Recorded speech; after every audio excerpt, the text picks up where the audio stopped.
Welcome to Introduction to Elevators, prepared for the British Columbia Institute of Technology. The following videos embedded in this presentation have been filmed at the BCIT campus. The purpose of this presentation is to provide some guidance on elevators, to know what to do if you get called that an elevator is shut down, or what do you do if you find out that someone is trapped in the elevator. Also, we're going to talk about some basic things that can be done to help elevator reliability. This presentation will go over the following areas: an introduction to elevators and how they work, elevator safety codes and regulations, what's important for you to know, what do you do when you get a call that an elevator is shut down, and we're going to talk about what you do when you hear that a person is trapped in an elevator. This introductory presentation is to provide you some information on how to handle many different situations with elevators, but it's not intended to make you into an elevator technician on how to repair an elevator, but just to give you a clear set of steps on what to do if you get a call that an elevator is shut down, or perhaps if someone is trapped in the elevator. As buildings get taller, elevators become more and more important. They help people get up to higher floors in the buildings, and they're also very useful to help move furniture and equipment and materials to higher floors in the building as well. This is a clip of a running elevator as seen from inside the elevator hoistway.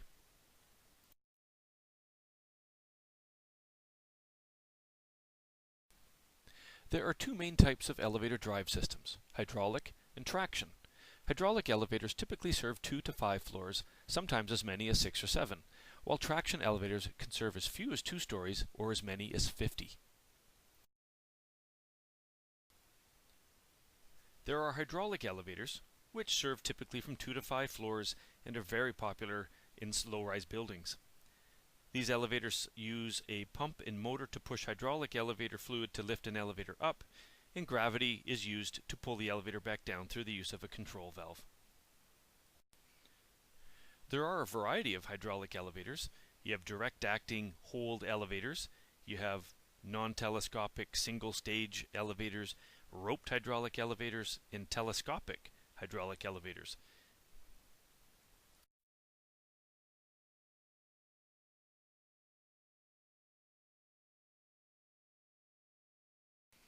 This is a view of the pit of a direct-acting hydraulic elevator. What you can't see under the pit floor is a cylinder that goes down into the ground as high as the elevator travels in the up direction. This video shows the bottom of a hydraulic elevator hoistway, also known as the elevator pit. You can see part of the hydraulic plunger reaching through the pit floor up to the elevator car.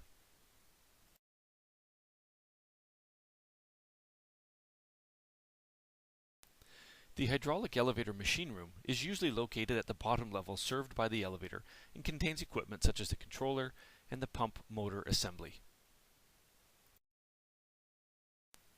Traction elevator is the industry term used for elevators that are lifted and lowered by hoist ropes.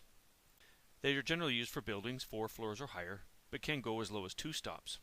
Typically you'll find a traction elevator machine room at the top of the building, but there are lots of buildings where the elevator machine rooms are in the basement, and there's new technology where there is no machine room at all, and the traction machine is located at the top of the hoistway.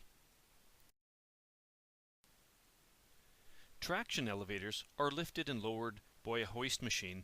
In this case, you can see it at the top of the hoistway. When the machine lifts the cab up, it's lowering down a counterweight.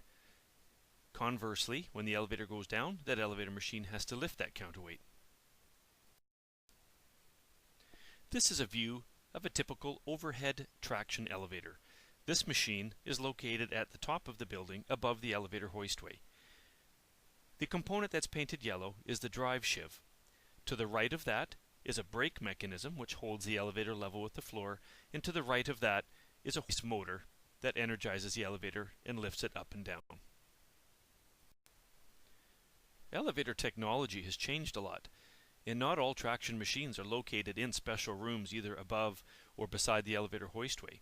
They have what we call machine roomless elevators, And this is a view of one of those types of machines that's located at the top of the hoistway that you would normally never get a chance to see. This is a view of another type of traction elevator, but these are gearless machines, and these are intended for high-rise, high-speed elevators. Whether the elevator is hydraulic or a traction, they're all equipped with doors. Doors and door operators are the real workhorses of elevators, and often the source of elevator problems. In this video, we can see the door operator at work.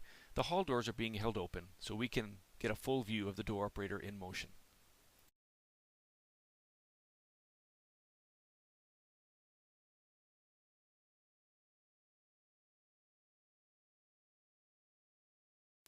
This is a view of elevator doors as seen from outside the elevator. Here, both the hall doors and the car doors are opening simultaneously, as they should be.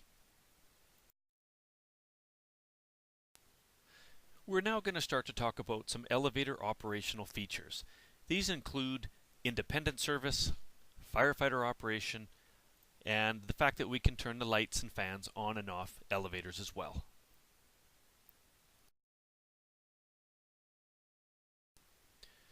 Independent service is one of the most basic and yet most important features there are on most elevators that are installed. Independent service allows an elevator to be taken out of service such that it won't respond to hall calls and the doors will remain open when parked at floor level. This is a feature that's typically used when moving large objects or for housekeeping or for other times when you want to hold the doors open indefinitely. The elevator is controlled by the door open and door close buttons. In order to move the elevator, you'll have to hold the door close button until the doors are completely closed for it to go to the floor that you want it to go to.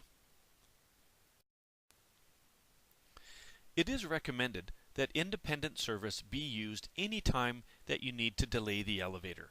For instance, if you're moving a heavy object in, or if you're trying to clean the door sills. If you hold the doors open by hand, it may result in an elevator shutdown. To engage independent service, insert the key into the key-operated switch and turn the notch from off to on. Now we're going to discuss very briefly firefighter operation. Fire service was first introduced in the Elevator Code in 1975, and since then it has undergone numerous changes to the point where it's very difficult to explain how an elevator will operate or how it's reset, and we do recommend that this be taken on a case-by-case basis.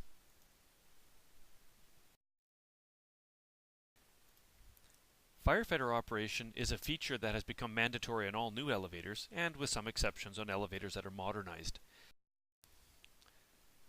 Firefighter operation is a safety operational feature.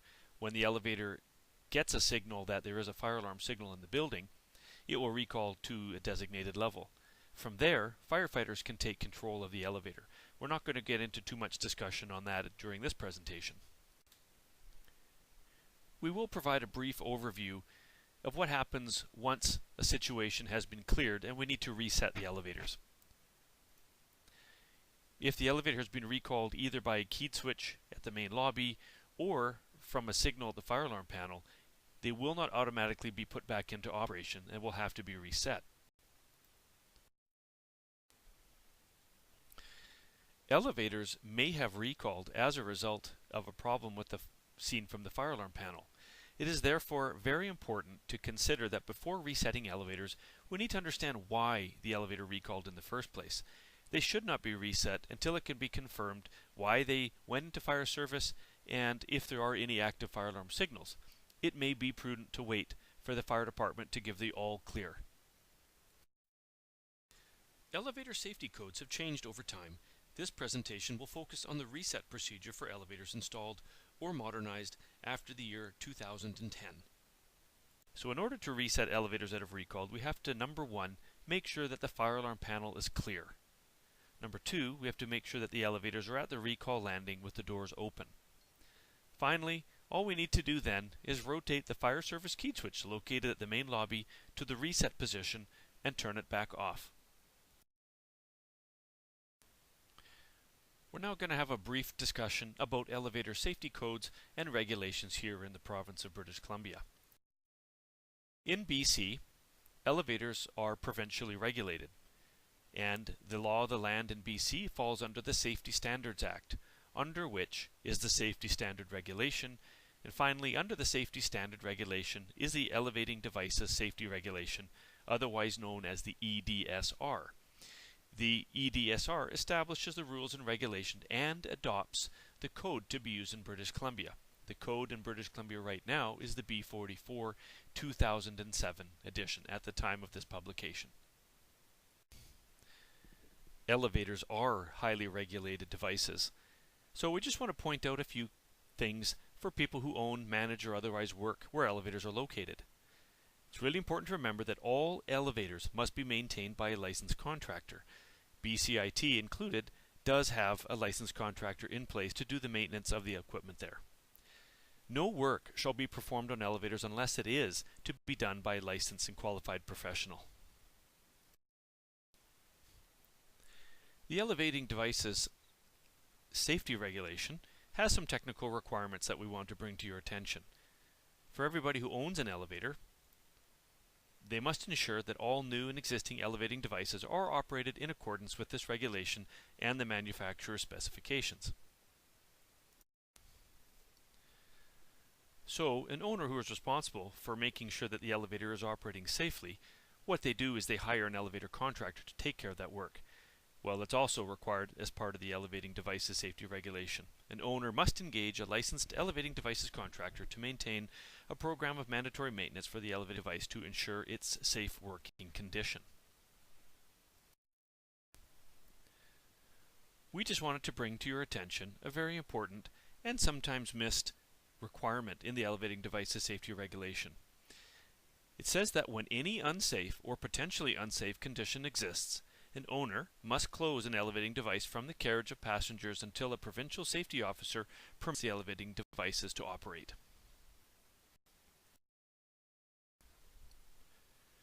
We're going to now give you some advice on what to do when you find out that an elevator is out of service. First step that we should take. We want to make sure that the call is legitimate. If the elevator contractor is called out in response and finds that the elevator is running normally, it's possible that the elevator contractor will send an invoice, and this can become costly. We recommend that when you get a call that an elevator is out of service, that if you have the time, to go and check that the elevator is in fact out of service. Some very basic things that you can do. Will it accept a haul call? If yes, check for normal operation and leave the elevator in service. If entering a haul call didn't work, have a look and see if it's parked with the doors open and maybe it's not responding. Perhaps somebody simply left it on independent service. If it turns out that the elevator is not on independent service, check and see if there is a stop switch turned in the wrong position, or perhaps somebody has put a security key switch in the wrong position.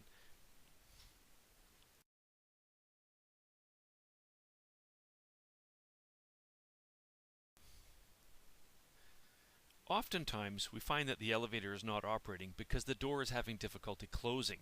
Perhaps there's an obstacle of some sort blocking the elevator door. This could be as simple as small pebbles or gravel in the sill, paper clips, screws, perhaps a carpet runner pushed too close to the elevator. If this is the case, remove the obstacle, hit the door close button to restore the elevator. If the door close button doesn't work, turn the elevator to independent service and then back to normal. If all goes well, the elevator will restore to normal operation. So what we've done is we've gone and looked at the elevator, confirmed that it's not on independent service, or that the stop switch, if it exists, is in the wrong position, and that nobody has turned a security on or off the elevator. We've also confirmed that there's nothing blocking the doors from operating. Well, we've done our job. Now it's time to elevator service provider. In the course of owning and operating elevators, it's inevitable that one day people may become trapped inside the elevators. So what do we do? What is the right approach when someone is stuck in an elevator? The first thing to do when you get a call that someone is trapped in the elevator is to call the elevator service contractor. They are your first line of defense. They are set up to respond to entrapment calls 24 hours a day, 7 days a week. When you call them, it's possible that they can call you back with an estimated time of arrival to decide what to do next.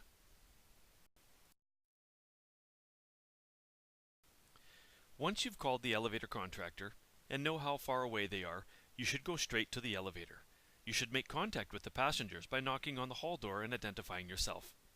Let the people know that they're safe and that help is on the way.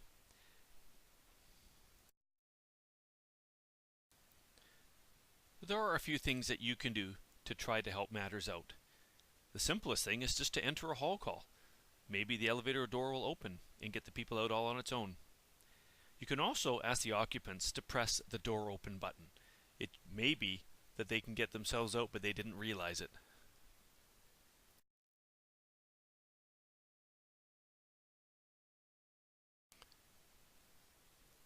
Ask the occupants how they're feeling.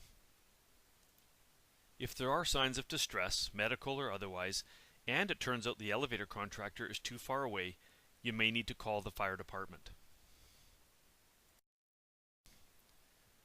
Regardless of whether you've called the elevator contractor and they're on their way, or if you called the fire department and they're on their way, it's important to stay in contact with the trapped passengers until the help arrives. When the fire department or the elevator contractor arrives, perhaps you can ask if there's anything you can do to help. There are some things that can be done to help elevator reliability and elevator operation, even if you're not an elevator technician or an elevator contractor. It's really important to remember to keep the hall and the car sills clean, as debris that builds up in here could prevent the doors from closing and not allow the elevator to run.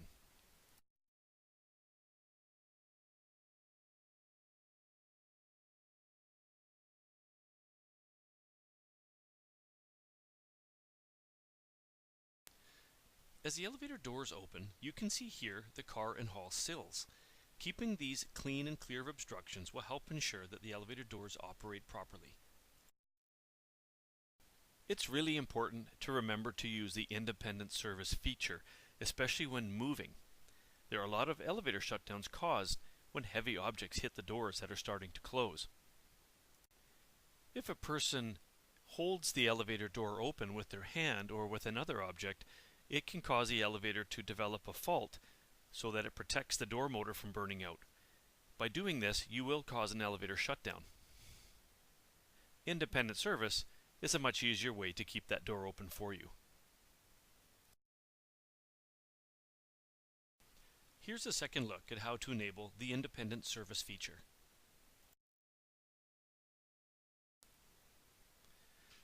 Most new elevators are equipped with door reopening devices in the form of an infrared beam.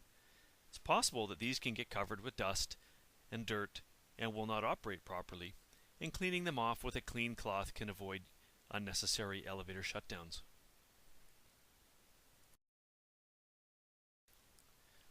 We've covered a lot of information so far in this elevator presentation, but let's summarize the key points. Remember, the elevators need to be maintained by a licensed elevator contractor. It's their job to maintain and repair the elevator, not yours.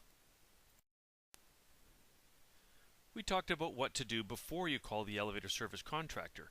Unless it's an entrapment, we can check out and see if the car is on independent service or fire service, or if there is some obstruction in the sill. If we get a call that someone is trapped in the elevator, we want to remember to call the elevator service provider immediately. They will be able to provide you with an estimated time of arrival, so you can decide if it's necessary to call the fire department or not. Once we've called the elevator contractor, let's go to the elevator and establish direct contact with the occupants. Try simple things like a hall call, or ask them to press the door open button to see if it can be an easy rescue. Trying to establish the condition of the occupants. If they appear to be in some sort of distress and the elevator contractor is too far away, remember there is a backup plan that you can call the fire department. Regardless of whether you've called the elevator contractor or the fire department, stay in contact with the people until help arrives.